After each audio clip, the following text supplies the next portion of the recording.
پروردگار نے ارشاد فرمایا ہے کہ اس کے سوا کسی کی عبادت نہ کرو اور ماں باپ کے ساتھ بھلائی کرتے رہو. اگر ان میں سے ایک یا دونوں تمہارے سامنے بڑھاپے کو پہنچ جائیں تو ان کو اف تک نہ کہنا اور نہ انہیں جھڑکنا اور ان سے بات ادب کے ساتھ کرنا اور عجز و نیاز سے ان کے آگے جھکے رہو اور ان کے حق میں دعا کرو کہ اے پروردگار جیسا انہوں نے مجھے بچپن میں شفقت سے پرورش کیا ہے تو بھی ان کے حال پر رحمت فرما. جو کچھ تمہارے دلوں میں ہے تمہارا پروردگار اس سے بخوبی واقف ہے. اگر تم نیک ہوگے تو وہ رجوع لانے والوں کو بخش دینے والا ہے.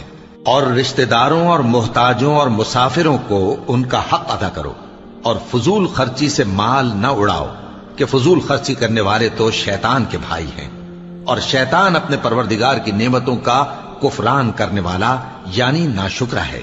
اور اگر تم اپنے پروردگار کی رحمت یعنی فراخ دستی کے انتظار میں جس کی تمہیں امید ہو ان مستحقین کی طرف توجہ نہ کر سکو تو ان سے نرمی سے بات کہہ دیا کرو اور اپنے ہاتھ کو نہ تو گردن سے بندھا ہوا یعنی بہت تنگ کر لو کہ کسی کو کچھ دو ہی نہیں اور نہ بالکل کھول ہی دو کہ سبھی کچھ دے ڈالو اور انجام یہ ہو کہ ملامت زدہ اور حسرت زدہ ہو کر بیٹھ جاؤ.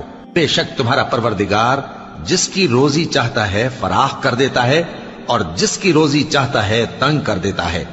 وہ اپنے بندوں سے خبردار ہے اور ان کو دیکھ رہا ہے. اور اپنی اولاد کو مفلسی کے خوف سے قتل نہ کرنا کیونکہ ان کو اور تم کو ہم ہی رزق دیتے ہیں.